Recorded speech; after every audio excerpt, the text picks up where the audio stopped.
Welcome to Storytime Pals. Subscribe to keep the stories coming.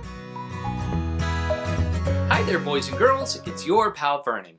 The next story I'll be reading to you is called How This Book Was Made. All right, you guys ready? Here we go. At first, this book wasn't a book. It was an idea. Ideas can come at funny times. Is he arm wrestling a tiger? Oh, that is pretty funny. When I had the idea for this book, I went to a quiet place and I wrote. I wrote from early in the morning until late at night. It was very hard work. Soon, I had a bunch of words on paper. Those words were a first draft. The first draft of this book was not so good. Neither was the second draft, or the third, or the 12th. Oof, that's a lot of paper. But writing lots of drafts is a useful part of the writing process. For instance, when the tiger came back for revenge because I beat him in arm wrestling, I burned these drafts and scared him away. Ah! Look at him run. I worked, and with the 21st draft, I was done. Whew! So I sent my words to my editor in New York City. Do you know where New York City is? An editor tells you what parts of your story are good and what parts you need to fix. She is like a teacher, only she works in a skyscraper and is always eating fancy lunches. My editor called me and said, "I love this! This is perfect! Now here are all the things you have to change." And she sent the story back to me. I took some of her advice, and I ignored some of her advice. And then I sent the story back to her, right? Nothing could go wrong, right? She sent the story right back and asked me why I had ignored some of her advice. Well, and I said I didn't think they were good ideas. And she said I thought they were great ideas. And I said, well, let's agree to disagree. And then she said, let's agree with me. And I said, you're not the boss of me. And it went back and forth, and back and forth. Ugh. Oh, until most of the United States of America was crossed out. Many Americans were not happy about this. Ugh, I would not be either. Eventually, my editor loved all my words. And I loved all my words. Even the tiger, who had returned with a posse, loved all my words. Ooh, good thing. I was finished writing! But this book was still not a book. The words needed pictures. So my editor in New York sent them to an illustrator in Arizona. It took the illustrator a very long time to draw all the pictures for this book.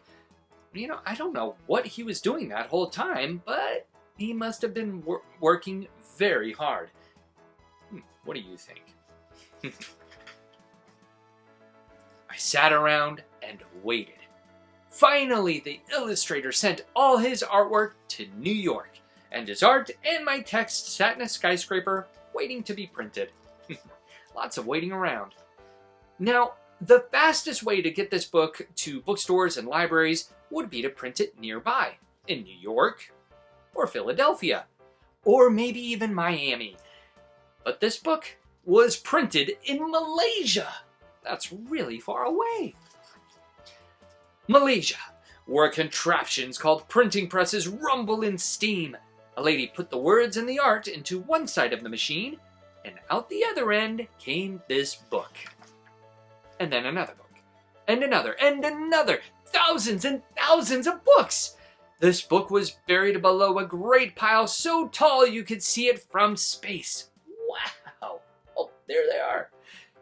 Astronauts looked down at Earth that day and saw a stack of books and the Great Wall of China right next to each other. They smiled and then floated around a bunch while eating astronaut ice cream. Ooh, that sounds yummy. But that's science. This is literature. And at last this book was ready to read. It needed to get to the United States as fast as it could. Of course, the fastest way would be to put them on a jet. But this book got put on a boat. A slow boat took all the books across the sea. The journey was dull until the pirates arrived. Arr!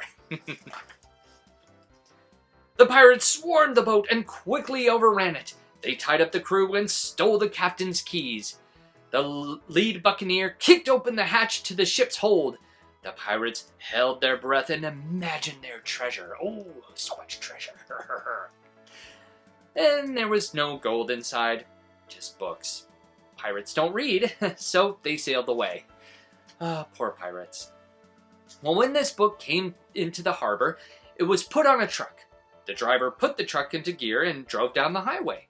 He braked hard for a tiger crossing the road, and this book fell out the back. An eagle swooped down and grabbed this book for her babies. Well, to eat, not to read. Eagles don't read books either. She ripped out a corner, but her chicks didn't like it. They pushed this book out of their nest. This book briefly served as a rooftop for a toad, until it was picked up by a dog that brought it back to his owner, who lost it that night on a bad hand of poker to a truck driver whose load was one book short. Good thing he got it back, huh? He made his delivery to a woman who put it on a shelf next to many other books. This book waited. And I waited. Wow, he's got a really long beard now. And the tiger waited, and the posse waited, and the pirates and astronauts and the editor waited, and the illustrator and the old lady and her dog waited, and the truck driver and the angry ink-splattered Americans and the family of eagles and the people in Malaysia, they waited. We all waited. Here in this book, which was practically bursting, just waiting for someone to open it. Because a book can have words and pictures and paper and tigers, but a book still isn't a book. Not really. Until it has a reader. And then you came along. And you read this book through to the very last page, which was how this book was made. The end. Wow, that took a really long time to get that book made, huh? Well, thanks for joining me, boys and girls. I'll see you next time. Bye! Thanks for watching Storytime Pals. Don't forget to like, subscribe, and share.